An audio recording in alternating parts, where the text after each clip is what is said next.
So what is Earth 2? Well, it was a very short-lived science fiction television series that aired on NBC back in my day. It aired on November 6, 1994, and was ill-fated to last for only one season. But this series was not without its charm. I would have to say the story and concept for the show was overall a fantastic idea. You see, back in the 90s, we were very big on space and aliens, and we were really just scratching the surface of how far one could go with green screen and digital special effects. Most of the shows and movies of the time were still more likely to use a real set and real people over a virtual scene. In comes Earth 2. Well, the Earth, our Earth, is far older, and it's more polluted than ever, and it can barely sustain human life. Most humans have left the Earth to live on large, orbiting space stations. The problem with this is, well, the children. The government is trying to keep it a secret, but the children are starting to contract a fatal disease called the syndrome, and it's theorized that the disease is caused by the lack of an Earth-like environment. So, I would assume this means it is simply something that happens to children born and forced to live in space. Most of these children do not live past the age of 9. So, the show features a mother desperate to save her son's life that puts together a group that will pioneer the effort to investigate and colonize a reportedly habitable planet that is 22 light-years away. This planet is designated G889. But you know, as far as I'm concerned, this planet is called Earth 2. I mean, the show is called Earth 2, and it's the planet they're going to, so, you know, whatever, G889, that doesn't mean anything. This planet is called Earth 2. Anyways, they get to the planet to find it's already inhabited by two native life forms, the Terrians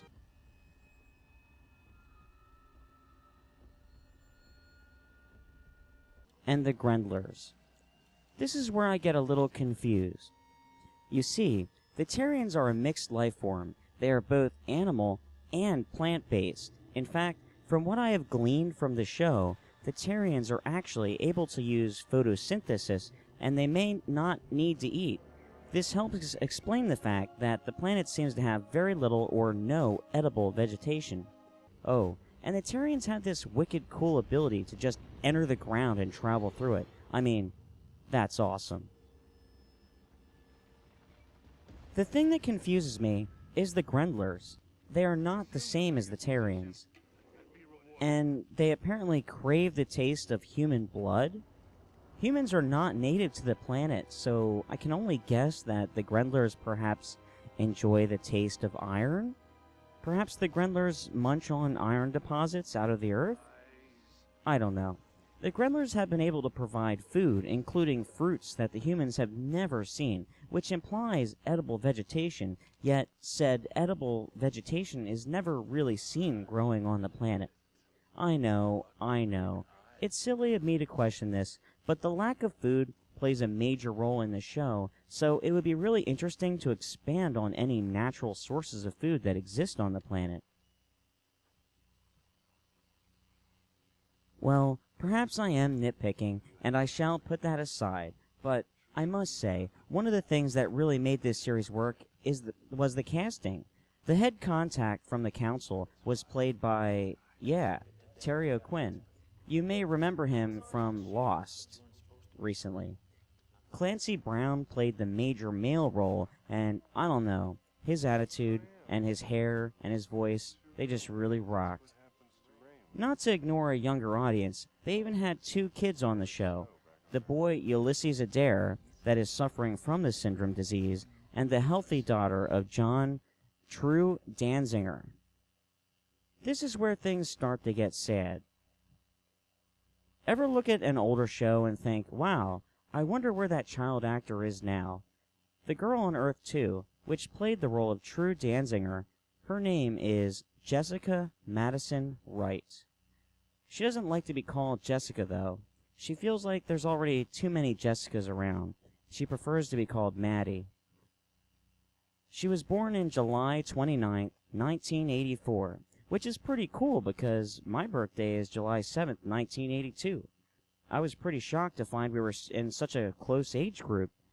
In 1999, Maddie was diagnosed with restrictive cardiomyopathy. I hope I said that right. She was 15 years old and needed a heart transplant or she would die.